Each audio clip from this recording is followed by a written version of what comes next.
The private jet kissed the runway a little after midnight, its tires screaming briefly before the sound dissolved into the cold, wet air of the city.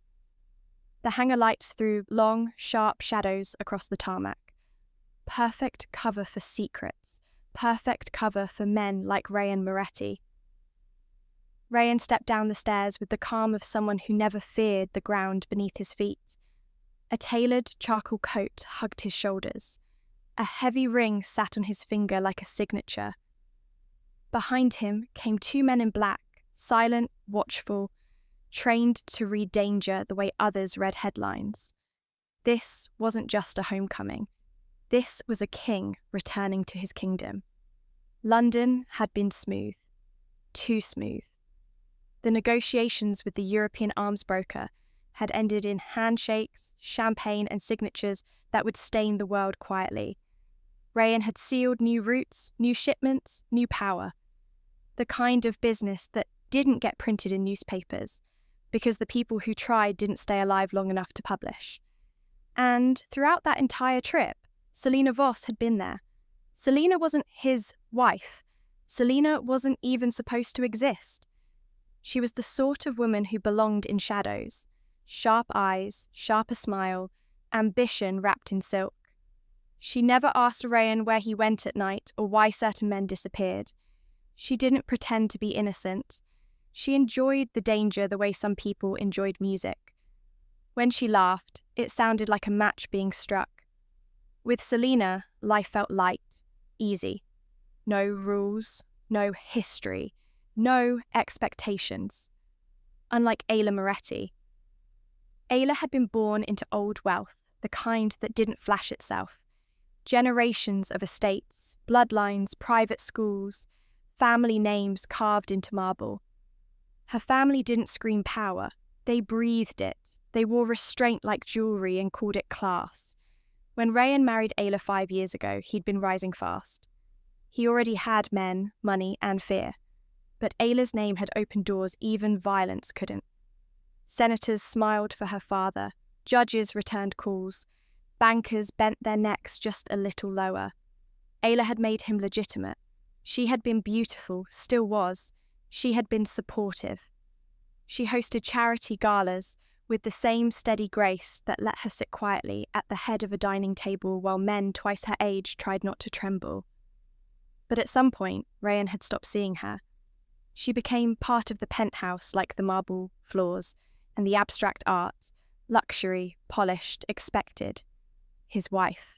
The perfect Mafia boss's wife. Silent proof that he could play civilized while he ruled the underworld. Then, she told him she was pregnant. The news should have been a celebration, a legacy, a child with the Moretti name. Instead, it felt like a collar tightening. He remembered the moment, Ayla holding the test with hands that shook just slightly, her eyes full of hope, her voice soft. Rayan had kissed her forehead, murmured the right words.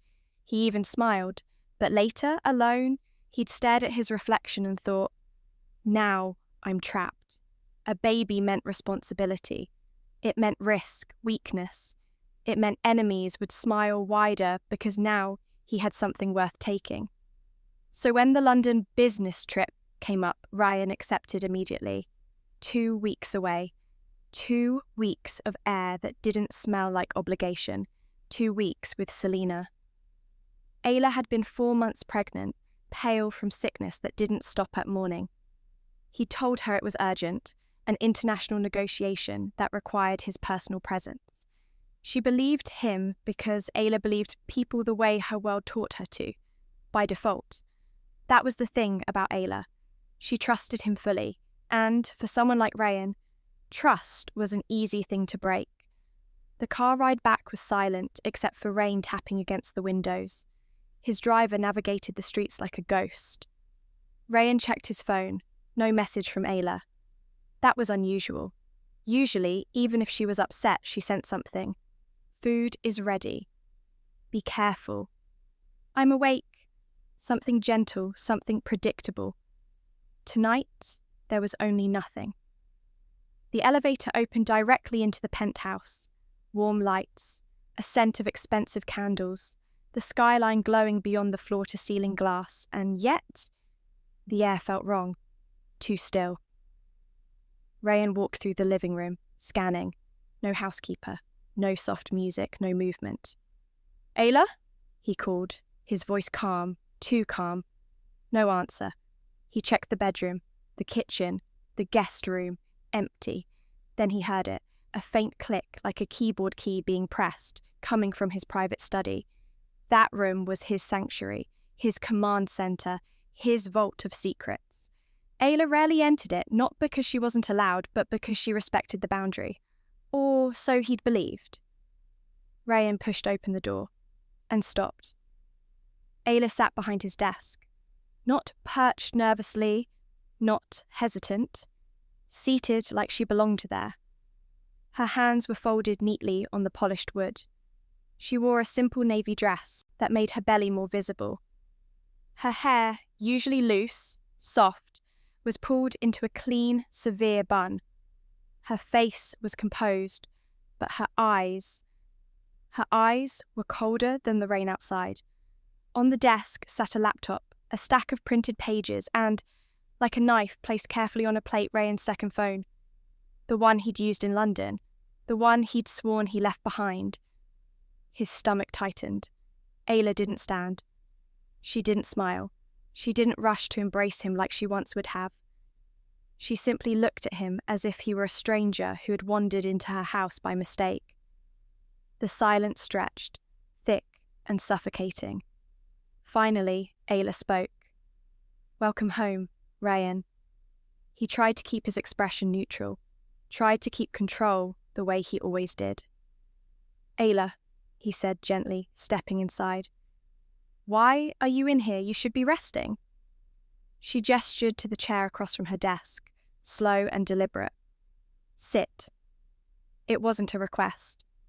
Rayan sat, not because he obeyed people, he didn't, but because something in Ayla's tone told him the trap had already been sprung. The room felt smaller now, the walls closer. Ayla picked up the phone and turned the screen toward him.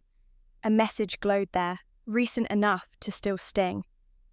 "Selena, missing you already. London was perfect. When do we disappear again?" Rayan's blood went cold, not from fear, he didn't fear easily, but from realization. Ayla hadn't guessed. She knew. Ayla set the phone down and opened the folder beside it. Inside were printed screenshots, transaction histories, hotel bills, flight logs, not just London, Paris, Barcelona, payments to a downtown apartment. Every lie archived neatly. "You left it in your coat," Ayla said, voice steady.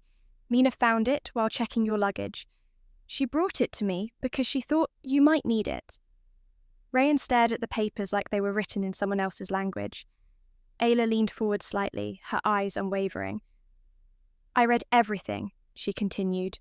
7 months of messages, photos, plans. Rayan opened his mouth, ready to speak, ready to twist it, ready to make it smaller. Ayla raised a hand. "Don't insult me," she said quietly. The calmness was worse than screaming. Calmness meant she'd moved past shock, past pain, past pleading. Calmness meant she had a plan. And, for the first time in a long time, Rayan Moretti, the man people feared in dark streets and private rooms, felt a flicker of something unfamiliar in his chest. Not guilt, not love. A thin, sharp edge of dread. Ayla's gaze didn't move. "This isn't a conversation," she said. "This is a decision." She slid another folder toward him. Rayan looked down. On the cover page, bold and unmistakable, divorce agreement, and Ayla Moretti, the perfect wife, the quiet woman he thought he owned, sat in his chair like a judge, ready to sentence him. Rayan stared at the divorce papers as if they were a joke written in bad taste. "Divorce," he repeated softly, like the word might change shape if he said it again. Ayla's face didn't twitch. "Yes." He leaned back in the chair, forcing a breath through his nose. He faced gun barrels without blinking. He'd negotiated with men who smiled while planning betrayals. He'd buried problems where no one could dig them up. But this was different, because this wasn't an enemy. This was his wife. Pregnant, calm, sitting behind his desk like she'd been born there. "You're emotional," Ryan said carefully. "You're hurt. I understand that. But you're not thinking clearly." Ayla's eyes sharpened, a faint glint of disgust passing through them. "Don't do that." "Do what?" "Talk to me like I'm delicate," she said, voice still quiet. "Like I'm a vase you can glue back together with a few nice words." Ryan pressed his tongue against the inside of his cheek, measuring his next move. In his world, words were weapons. The wrong one could start a war. "Ayla," he tried again, slower now, softer. "We have a child coming. We have a life, a family. You're going to tear it apart because of betrayal," she cut in, and her calm cracked just enough for Steele to show. "Because you chose another woman while I was vomiting every day and smiling through it so you wouldn't feel bothered." Ryan's jaw tightened. He didn't like being cornered. He didn't like anyone raising their voice at him. But Ayla didn't raise her voice. That was the terrifying part. She reached into the folder and tapped a page with one finger. "These terms are fair," she said. Ryan snatched the folder, eyes scanning. Half of everything: the penthouse, the offshore properties, the art collection, the accounts he'd built like a fortress, even the beach estate on the Amalfi coast.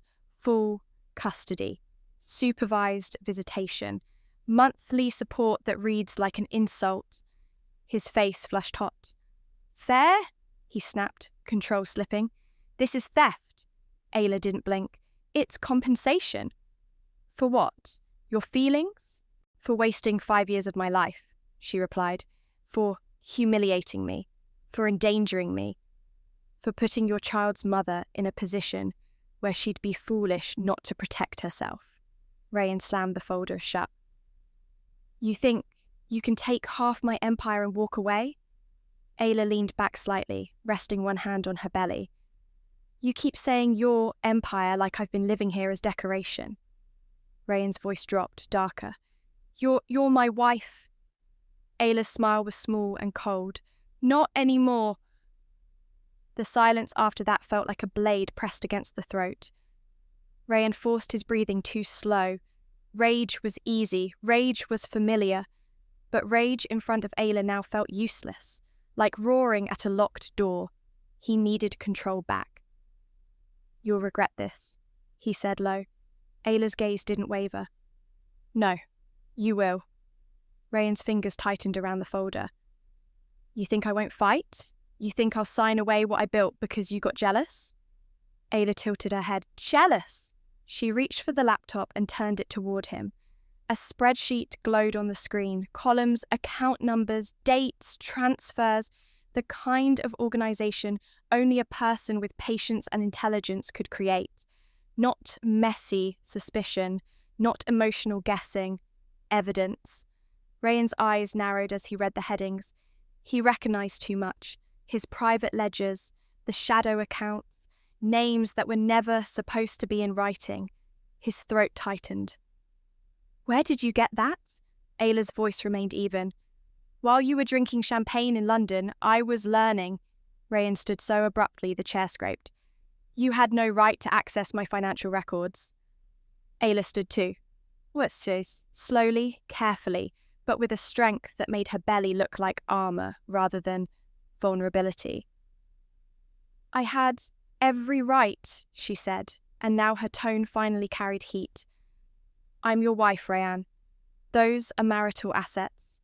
And if you think your money is only yours, then you never understood what this marriage actually was." Ryan's eyes burned.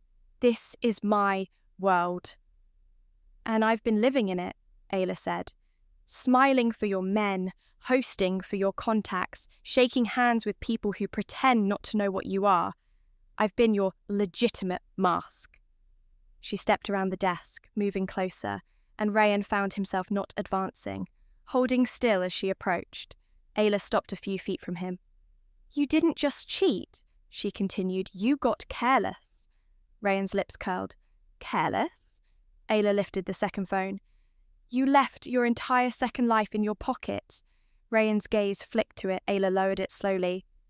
I read the messages. I saw the photos. I saw the plans.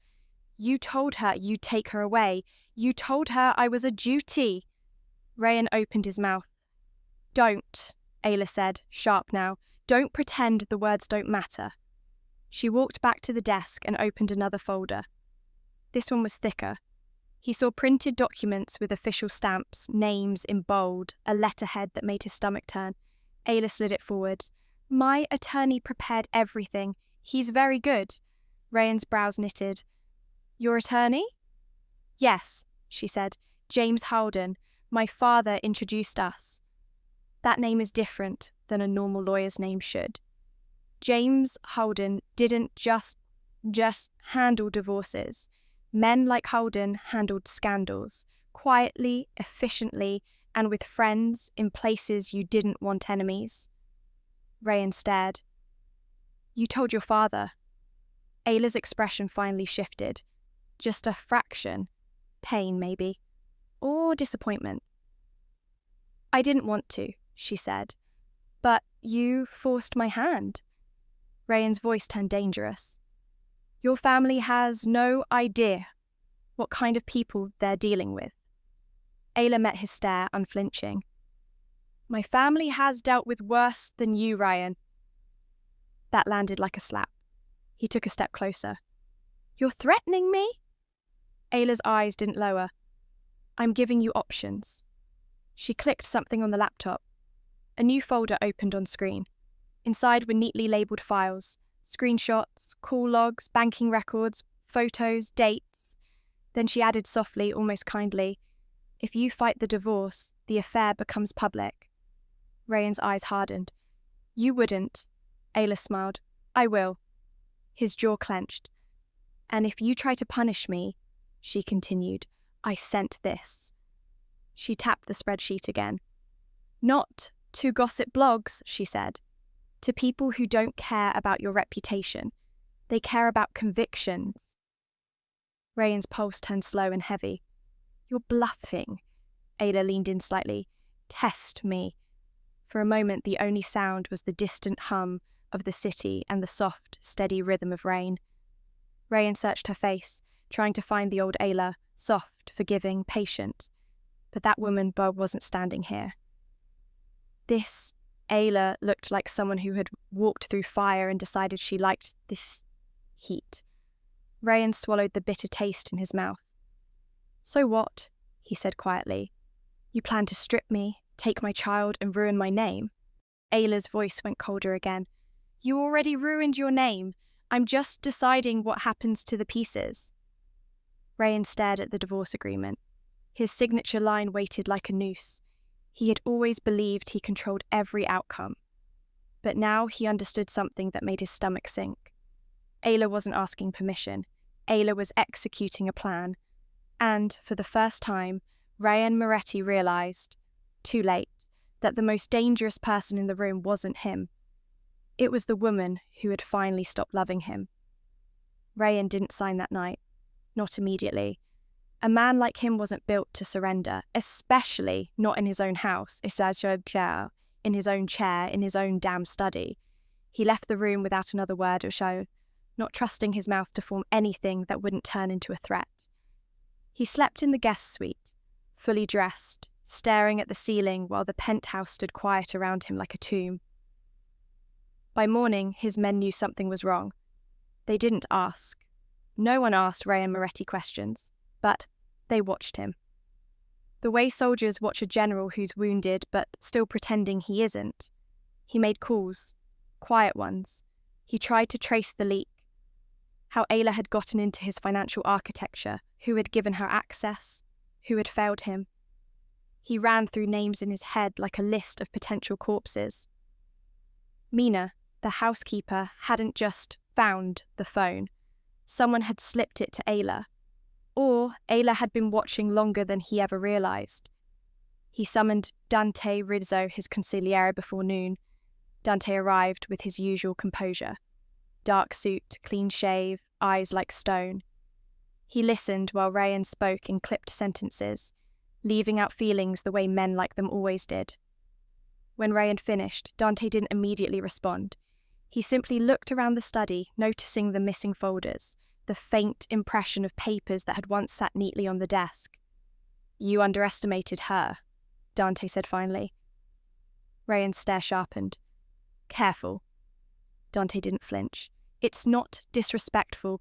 It's reality. You assumed she was soft because she was quiet."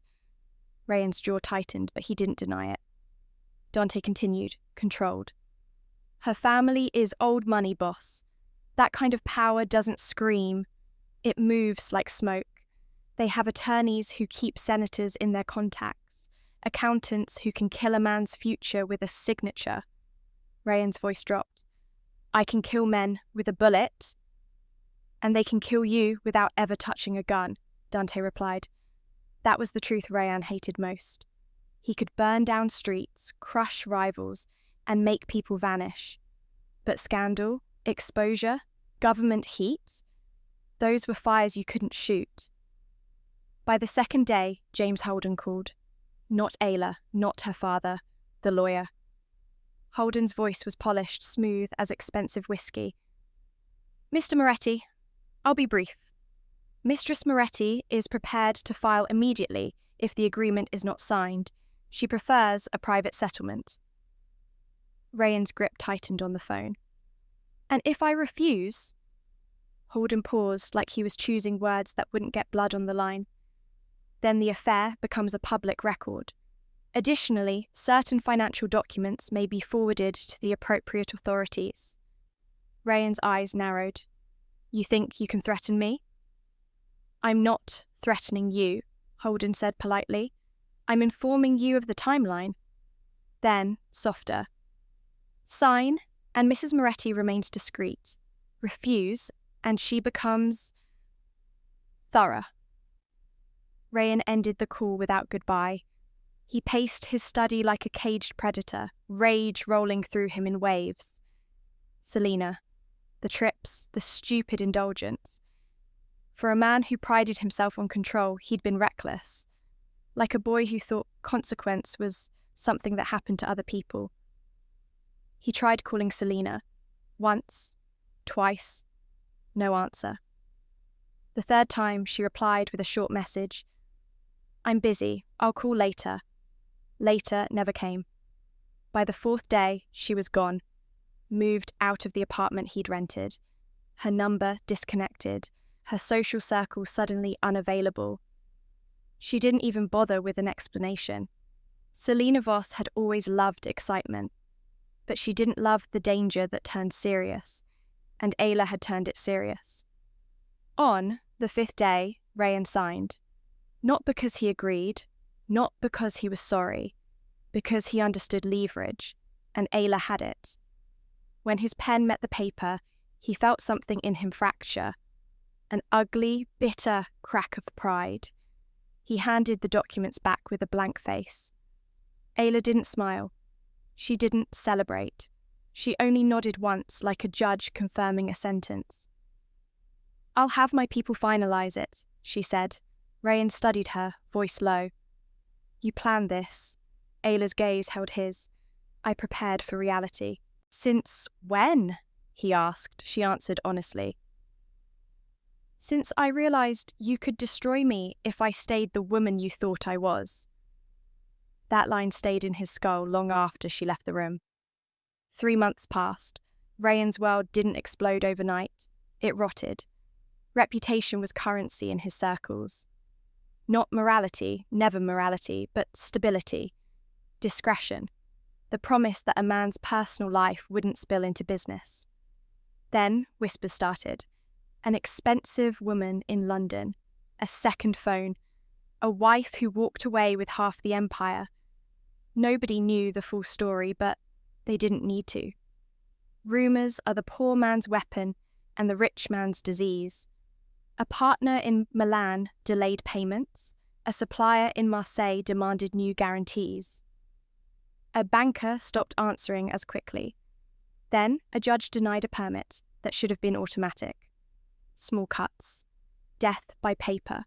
Worse, government attention sharpened. Not a full raid yet, but questions, quiet inquiries, friendly interviews that weren't friendly at all. Rayan paid fines through intermediaries. He shifted accounts. He burned old routes. He moved product through slower channels and watched profits shrink. His men looked at him differently now, not with disrespect, with calculation. A boss who bleeds becomes a boss who might be replaced. Dante remained loyal, but even Dante's eyes carried a warning. Fix this, or someone will try to fix it for you. Meanwhile, Ayla vanished from the city. She moved to her family estate outside the skyline's reach, an enormous property hidden behind gates and old trees. The kind of place that had survived wars simply by being too established to touch. Rayan heard updates through legal channels. Ayla was preparing a nursery. Ayla's mother had moved in. Ayla looked peaceful. That last part made him angrier than he wanted to admit.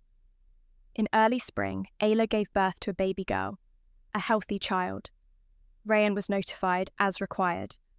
But the message included a line colder than any gun barrel. Mrs. Moretti requests that you do not attend the hospital. He didn't go. He told himself it was a strategy. He told himself it was pride. But the truth was simpler. He couldn't bear to see her calm face while his life crumbled. He requested visitation through the agreement. The response was immediate, supervised, later when the child was older.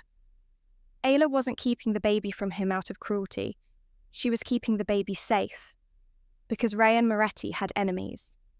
And now, the most dangerous enemy was the past he'd created. One afternoon, alone in a temporary safe house apartment, smaller than his penthouse, quieter, colder, Rayan sat with a glass of whiskey he didn't taste. He stared at a photo one of his men had taken discreetly at the estate gate, Ayla holding the baby, her hair down now, her face soft in a way he hadn't seen in years. Not love soft, free soft. He felt regret then, sharp enough to hurt. Not because he missed comfort, because he realised what he'd thrown away. Not just a wife, a queen. Ayla had been the only person who could stand beside him without fear, and he'd traded her for a thrill that ran away at the first sign of consequences. Rayan exhaled slowly and whispered to the empty room, "Idiot." Dante's voice came from the doorway. "Boss." Rayan didn't turn. "What?" Dante hesitated, then spoke carefully. "We're stable, but not safe. Your name is weaker." Rayan's fingers tightened around the glass. "And Ayla?" Dante's answer was quiet. "Ayla is building something." Rayan finally looked up. "What do you mean?" Dante's eyes held something like reluctant respect. "She's not just surviving, boss. She's winning." Rayan's throat tightened. He had conquered cities, but Ayla had conquered him. 6 months after the baby was born, Ayla's name started appearing in places that made men like Rayan pause. Not in tabloids, not in party gossip, in private conversations, in closed rooms, in the kind of circles where favours were exchanged like currency and secrets were treated like stock. She didn't return to the city to play the grieving ex-wife. She didn't beg for sympathy. She didn't build her future around the ruins of Rayan's. She built something of her own. It began quietly, an office established under a discreet company name, registered through her family's legal network, protected by layers of clean paperwork. It looked legitimate, respectable, almost boring on the surface. But the people who hired her didn't care about boring. They cared about results. Ayla launched a consulting and protection firm designed for women trapped in high-risk marriages. Powerful husbands, complicated assets, and dangerous circles. She assembled a team the way a general assembles an army. A forensic accountant with a reputation for shredding lies. A former investigator who knew how to follow money into the dark. 2 lawyers who had once defended politicians from scandals worse than murder. Her firm didn't just help women leave, it helped them leave alive. Word spread fast, first among old money women who had always smiled through misery, then among women married to men who thought marriage meant ownership, then among those whose husbands didn't merely cheat, who trafficked, laundered, bribed, and killed. Ayla was not emotional, she was a strategic. She taught her clients how to document everything without getting caught, how to protect children, how to secure exits, how to negotiate in ways that didn't start wars unless war was required. And when war was required, Ayla knew how to win without firing the first bullet. The irony was almost poetic. Rayan had built his empire with violence and fear. Ayla built hers with intelligence and precision, and she did it while raising their daughter. She named the baby Mira a name that sounded soft but meant vision, a reminder that the future belonged to those who saw clearly. Rayan didn't hear that from Ayla. He heard it from Dante, who kept his reports brief and neutral. But even neutrality couldn't hide the truth. "She's respected," Dante said one evening. "People trust her." Rayan sat in his new office, smaller than his old study, less polished, still temporary. Outside, his men stood guard, but even their presence couldn't hide the shift in the air. His power was still real, his reach is still lethal. But the effortless certainty he once carried was gone. He set down his glass. "Trust," Dante nodded. "She's building a reputation, quietly, like her family does." Rayan didn't answer. He stared at the dark window, seeing his reflection. The same face, the same eyes, but not the same man. Ayla's victory wasn't just that she left. It was that she left without being broken. That kind of strength haunted him more than threats ever could. A few days later, Rayan's phone rang with a number he hadn't seen in months. He knew before answering. He still hesitated. Then he picked up. "Ayla." Her voice was calm. "Rayan." Silence sat between them, heavy but controlled. Finally, Rayan spoke. "Why are you calling?" Ayla didn't bother with small talk. "Our daughter is sleeping. She's healthy. Before you ask." Rayan's chest tightened in a place he didn't like to acknowledge. "I didn't call to ask." "You would have," Ayla said simply. "Eventually." He exhaled. "Fine, then why are you calling?" Ayla's tone stayed even, businesslike. "Because you're going to hear things. Rumours about me, about what I'm doing." Rayan's jaw tightened. "I already have." "Then consider this notice," Ayla said. "My work is legal, documented, protected. If anyone from your world tries to interfere, I will respond the same way I responded before." Rayan's voice lowered. "Is that a warning?" "It's clarity," Ayla replied. "I'm not your enemy, Rayan. But I'm not your property either." That line hit him like a memory. The old Ayla would have softened the edges, would have worried about his feelings, would have tried to keep peace. This, Ayla didn't. Rayan swallowed. I made mistakes." Ayla didn't deny it. She didn't argue. She didn't even sound angry. "That's not why you're calling," she said. Rayan's fingers tightened around the phone. He hated how well she read him. "What do you want, Rayan?" Ayla asked. "Say it." He stared at the desk, the papers, the silence. Then, quietly, too quietly for the man he used to be, he said, "I want to see Mira." Ayla's response came after a measured pause. "When she's older, supervised, that remains." Rayan's throat tightened. "Ayla, no," she cut in, not loud, just absolute. "You don't get to negotiate this with charm or pressure, not anymore." He clenched his jaw, then forced himself to breathe. "I'm not trying to pressure you." Ayla's voice softened by a fraction, just enough to remind him she still had a heart. Rayanne, your life is dangerous. Your enemies don't care about your regret. They care about leverage. Mira is not leverage. Rayanne closed his eyes briefly. The truth hurt because it was clean. I won't let anyone touch her, he said. Ayla's laugh was faint, without humour. You can't guarantee that. That's the point. You once thought you controlled everything, and then you learned you didn't. Rayanne said nothing. Ayla continued, steady again. If you want to be a father, then start by being responsible. Stay away from chaos.